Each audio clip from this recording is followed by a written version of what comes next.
बंगाल के चुनाव में 2.25 लाख सीआरपीएफ के जवान भेज सकते हैं और ये परीक्षा सही नहीं करा सकते। मतलब देखो इनका तमाशा। पेपर लीक हुआ ही कैसे, इसका जिम्मेदार कौन है, उसके खिलाफ आप क्या कार्रवाई कर रहे हो। 2024 में लीक हुआ, 25 में हुआ, फिर सुप्रीम कोर्ट में जाकर के दलील दे करके बच के आ गई, हमने आइडेंटिफाई कर लिया। क्या गवर्नमेंट पूरी तरीके से फेल होगी जो प्राइवेट लोगों को एग्जाम कराने का दे।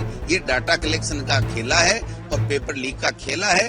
रद्द करना इनके बस की बात थोड़ी थी, नहीं रद्द करते। जब पेपर लीक हो गया, सब जगह से हो गया, सब लोग कहने लगे, तो नीरज करना नहीं, ये पेपर लीक हुआ ही कैसे, इसका जिम्मेदार कौन है, उसके खिलाफ आप क्या कार्रवाई कर रहे हो। 2024 में लीक हुआ, 25 में हुआ, फिर सुप्रीम कोर्ट में जाकर के दलील दे करके बच के आ गई, हमने आइडेंटिफाई कर लिया, जबकि ठीक नहीं थी, आइडेंटिफाई नहीं हुआ था, फिर हो गया।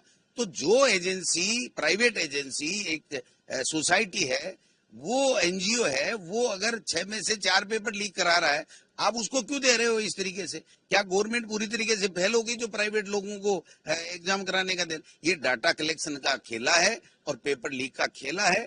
सीबीआई जांच में तो इसमें क्या आएगा, कितना आएगा मुझे पता नहीं, लेकिन अगर ज्वाइंट पार्लियामेंट्री कमेटी बनाई गई या सुप्रीम कोर्ट के वरिष्ठ जज से अगर कोई कमेटी बना करके उनको चेयरपर्सन बना करके जांच कराएगी, तभी दूध का दूध पानी का पानी होगा, नहीं तो वो ही घूम फिर करके क्लीन चिट दे देंगे। हाँ, यहाँ पर जो 2 अखबार में, भास्कर में आए हैं, वो दोनों लोग बीजेपी के कार्यकर्ता पदाधिकारी हैं। मदन दिलावर जी के भी बहुत खास हैं, स्वजातीय भी हैं, और रामलाल जी के साथ भी उनका घनिष्ठता है। और जम्मू रामगढ़ का जो बीजेपी का विधायक है, वो तो उनके जन्मदिन में, उनकी शादी पे मतलब अपने ट्विटर हैंडल से उनको बधाई दे रहा है। इसका मतलब वो उनके पहले 5 लोगों में से हैं पूरे क्षेत्र में से।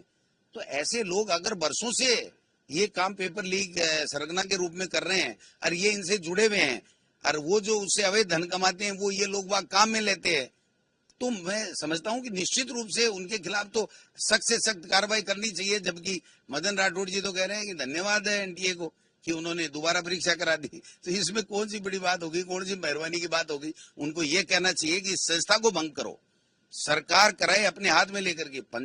बंगाल के चुनाव में 2.25 लाख सीआरपीएफ के जवान भेज सकते हैं और ये परीक्षा सही नहीं करा सकते। मतलब देखो इनका तमाशा।